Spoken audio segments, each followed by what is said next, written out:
नमस्कार, मैं हूं राजीव रावत। क्या 500 करोड़ की साजिश से संकट में है उत्तराखंड की सरकार, या फिर एमएलए उमेश कुमार के धमाके से फिलहाल बच गई है धामी सरकार? ये सवाल इसलिए कि दिल्ली में केदारनाथ मंदिर की प्रतिकृति के शिलान्यास के साथ ही मुख्यमंत्री पुष्कर सिंह धामी की कुर्सी डोलने की चर्चा राजनीतिक गलियारों और मीडिया में सुर्खियां बटोरने लगी।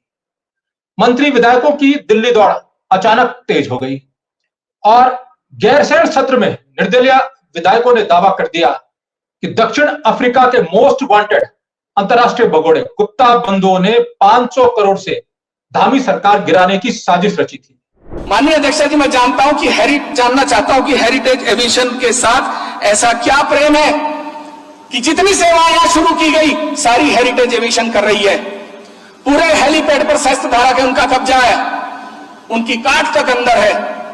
मैं दूसरी कंपनी फॉर्म की गई, सारा कंप्यूटर्स की subsidiary company Doon leisure and hospitality private limited, इस कंपनी के साथ करार किया गया। 500 करोड़ खर्च करने पड़े, हम सरकार गिरा कर लेंगे।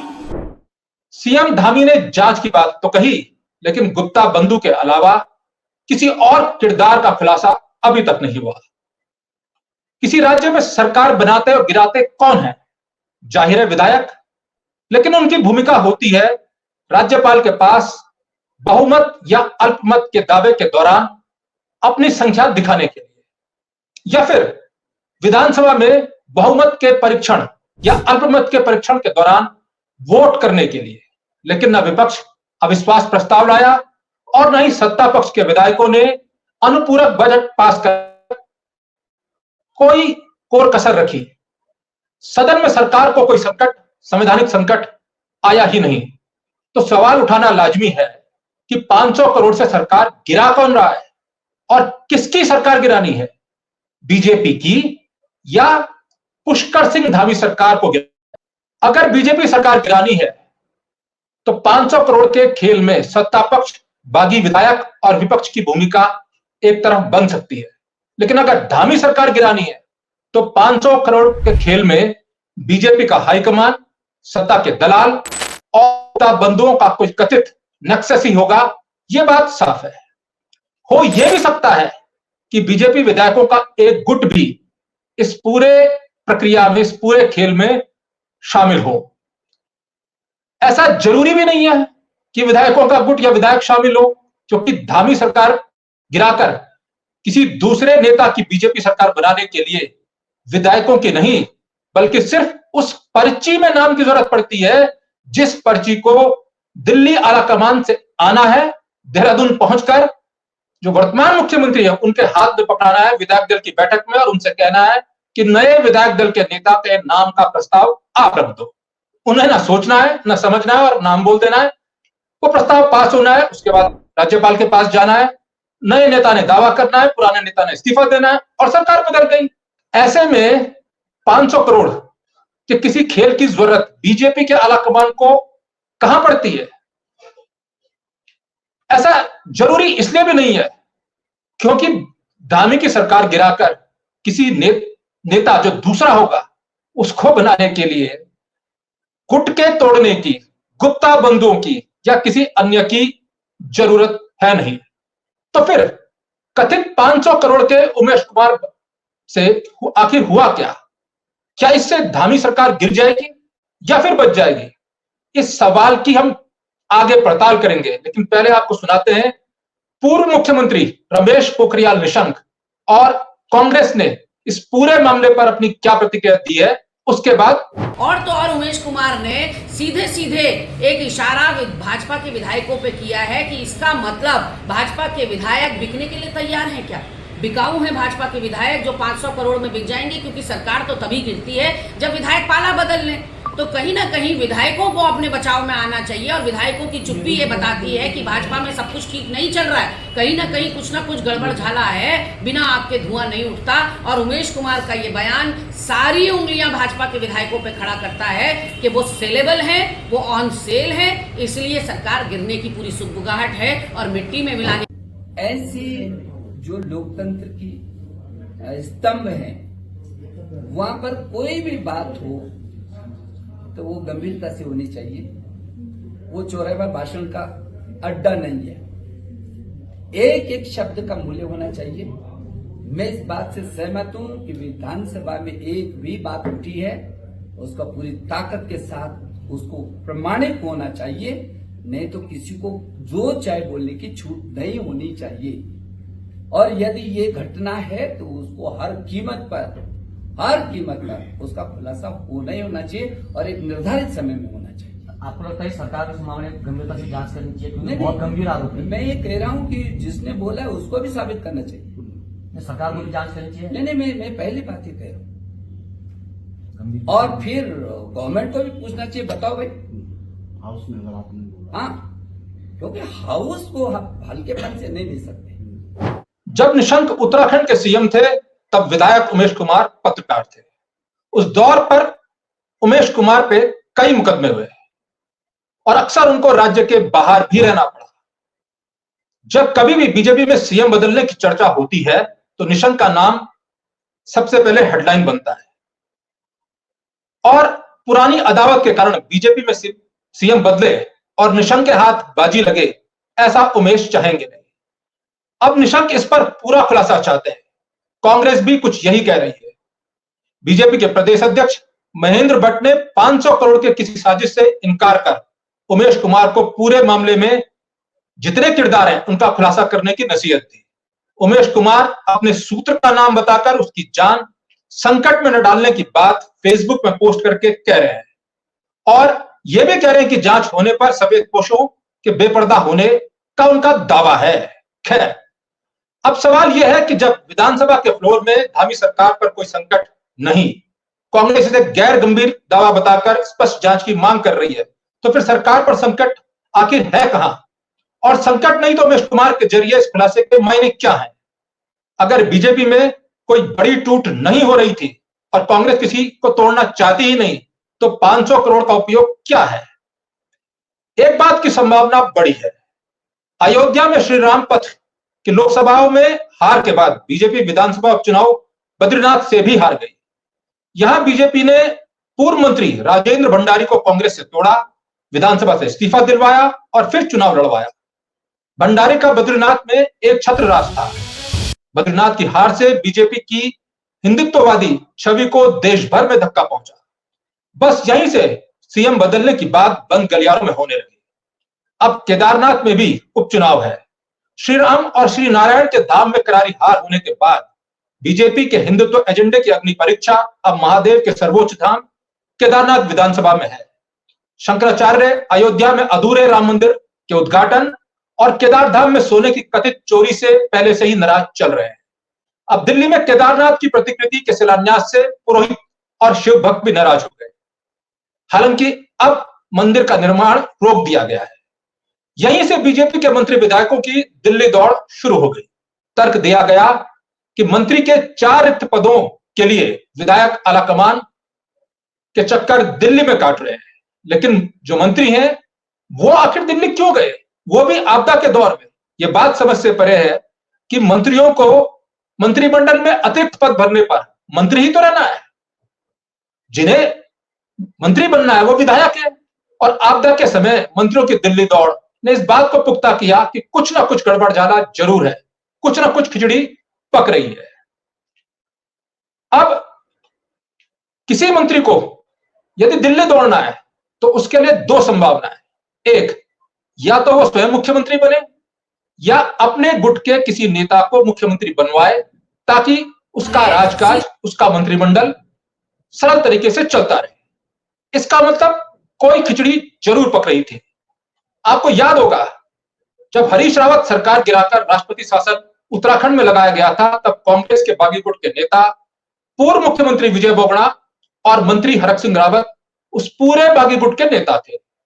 हरक सिंह बीजेपी छोड़कर कांग्रेस में शामिल हुए, अपनी बहू को टिकट दिलाया विधानसभा का। वो विधानसभा चुनाव हार गई, लेकिन लोकसभा से ठीक पहले अपनी बहू को उन्होंने बीजेपी में शामिल करवा दिया। खुद फिलहाल वो आधिकारिक तौर पर फिलहाल बीजेपी में ही, कांग्रेस में ही है। केदारनाथ उपचुनाव हरक सिंह रावत लड़ना चाहते हैं, ऐसी उनकी केदारनाथ में चल रही जो सक्रियता है पिछले कुछ दिनों से, उसको देखकर भी लग रहा है। उमेश कुमार जिन्होंने खुलासा किया है ये पूर्व मंत्री हरक सिंह रावत के नजदीकी रहे हैं। जब कांग्रेस को तोड़कर बीजेपी में गुट शामिल हुआ था तब उनकी काफी भूमिकाएं थी और तब उन्होंने कुछ स्टिंग भी किए थे और हरक सिंह रावत ने भी एक स्टिंग तात्कालीन विधायक मदन सिंह का किया था। उमेश कुमार पूर्व मंत्री हरक सिंह रावत के नजदीकी रहे हैं। बीजेपी में अगर कोई ताकतवर गुट वर्तमान में है तो वो है पूर्व सीएम विजय बोगड़ा का। 10 के आसपास उनके विधायक हैं जो माना जाता है उन्हीं के कोटे से हैं, उन्हीं के द्वारा जिनको टिकट दिलवाया जाता है। और इसके साथ ही विजय बोगड़ा गुट के 2 मंत्री भी इस मंत्रिमंडल में, इस सरकार में शामिल है। पहले सुबोध उनियाल और दूसरे सौरभ बोगड़ा। सौरभ बोगड़ा खुद विजय बोगड़ा के पुत्र हैं, लेकिन बीजेपी में जाने के बाद खुद विजय बोगड़ा को अभी तक कोई बड़ा पद या कोई पद मिला नहीं। ना वो मुख्यमंत्री बने, ना वो कोई राज्यपाल बने। ऐसे में क्या उनकी कोई लालसा है? क्या उनके गुट की कोई लालसा है जिसकी भनक उमेश कुमार को लगी है? ये चर्चाएं भी चल रही हैं राजनीतिक गलियारों में। हालांकि कांग्रेसी गोत्र के इनके जो बीजेपी वाला गुट है, पहले कांग्रेसी थे, अब इन्हें कांग्रेसी गोत्र के मंत्री और विधायक कहा जाता है उत्तराखंड में। इसमें बीजेपी ने एक बार छेद देखा था, उसी छेद से बीजेपी ने इन तमाम लोगों को तोड़ा था। और इस बार क्या उमेश कुमार ने भी ऐसा ही कोई छेद या उसकी भनक देख ली है? विजय बोगड़ा ही नहीं, पूर्व मुख्यमंत्री त्रिवेंद्र रावत के कार्यकाल में भी गुप्ता बंधुओं को जेड श्रेणी की सुरक्षा मिली थी। और जो संबोधन किया था विधानसभा में उमेश कुमार ने, उसने कई बार इस बात का जिक्र किया कि आखिर वो मुख्यमंत्री कौन है जिन्होंने विशेष सुरक्षा दी थी गुप्ता बंधुओं को। त्रिवेंद्र रावत और तीरथ सिंह रावत दोनों पूर्व सीएम हैं। हालिया दिनों में इनकी मुलाकात प्रधानमंत्री से हुई थी, अलग अलग समय पे अलग अलग तरीके से, और उनकी फोटो भी सुर्खियां बाजार में आई। उसके बाद भी कई तरह की चर्चाएं बलवती होने लगी कि नेपथ्य में दिख रहे इन दोनों पूर्व मुख्यमंत्रियों की मुलाकात क्यों आखिरकार प्रधानमंत्री नरेंद्र मोदी से हुई।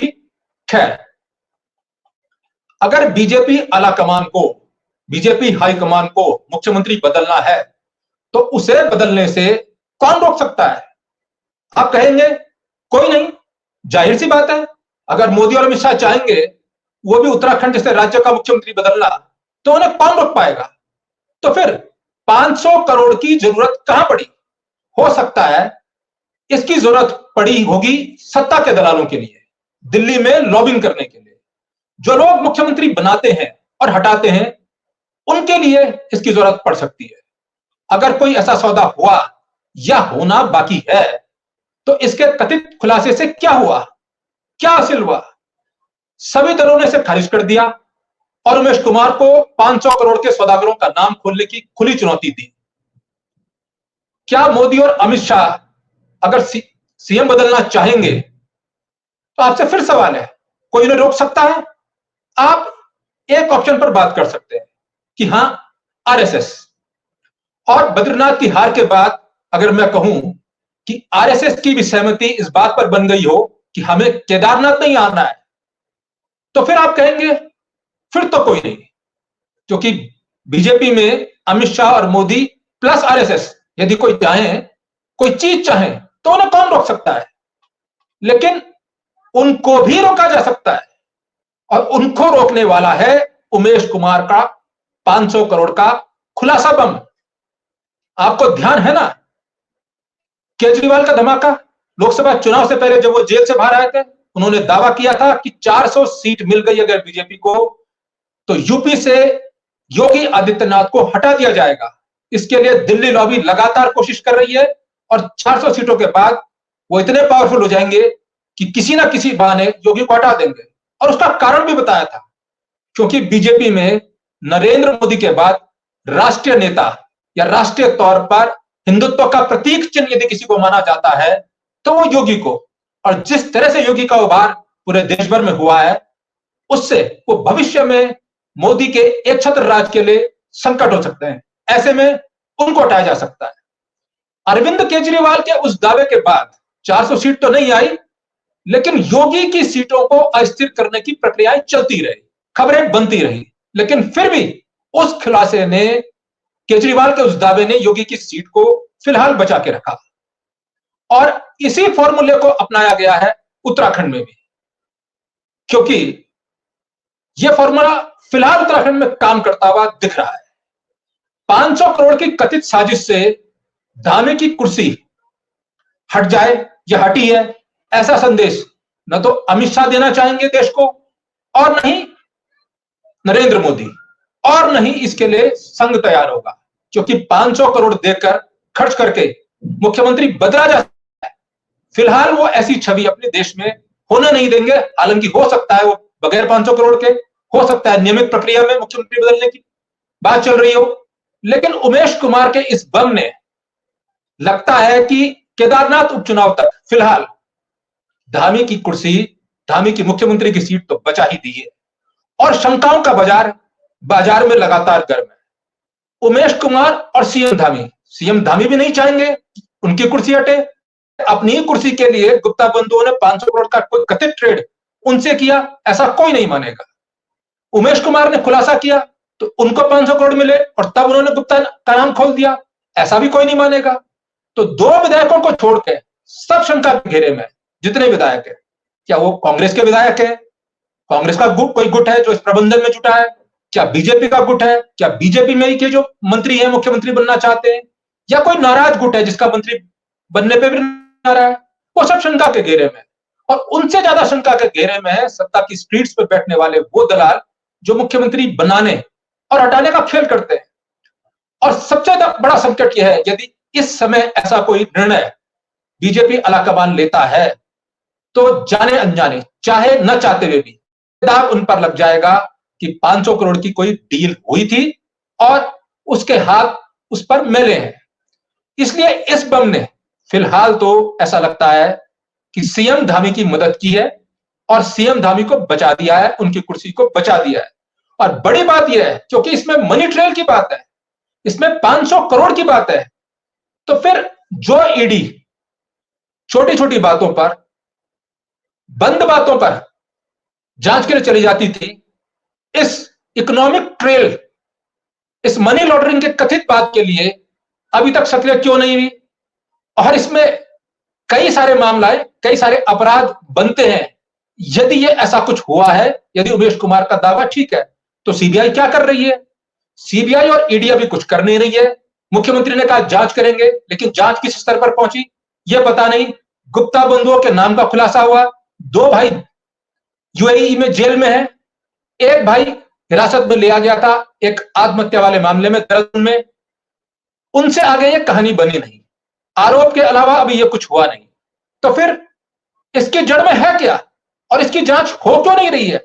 और अगर हो रही है तो उस बात को बाहर क्यों नहीं किया जा रहा है? और जांच कर कौन रहा, कौन सी एजेंसी कर रही है? क्या ईडी कर रही है, सीबीआई कर रही है, या उत्तराखंड की ही कोई एजेंसी कर रही है? कौन सी एजेंसी कर रही है यह भी साफ है नहीं। हाँ, मुख्यमंत्री ने जरूर यह कहा था गैरसैंण सत्र के बाद कि जांच करवाएंगे। फिलहाल यदि मुख्यमंत्री की कुर्सी हट रही थी तो उमेश कुमार का यह धमाका उनकी सीट के लिए फिलहाल वरदान साबित हुआ है। लेकिन सबसे बड़ा सवाल यह है कि यदि कोई ऐसी ट्रेल चल रही थी तो इसकी भनक न मुख्यमंत्री को लगी, न मंत्रीगणों को लगी, न विधायक गणों को लगी जो बीजेपी के हैं, सरकार में है, न दिल्ली में बीजेपी आलाकमान को लगी, जिनके पास सरकार है, जिनके पास जांच एजेंसियां हैं, जिनके पास तमाम चीजें हैं, जो उन्हें सूचना ही देते हैं, सूचना तंत्र है, पुलिस है, और इसकी सूचना उमेश कुमार को लग गई। सबसे बड़ी बात यह है कि जो भी वो है जो इस कथित साजिश में शामिल है, उसने सूचना उमेश कुमार जो निर्दलीय विधायक है उन तक जारी तो कर दी, लेकिन न बीजेपी को भनक है, न आलाकमान को भनक है, न सरकार को भनक है, न सरकार के मंत्रियों को भनक है। तो फिर यह खुलासा और यह छेद आखिर है कहां, और फिर यह किया क्यों गया है? इन सब पर हम नजर रखेंगे। फिलहाल दीजिए इजाजत, नमस्कार।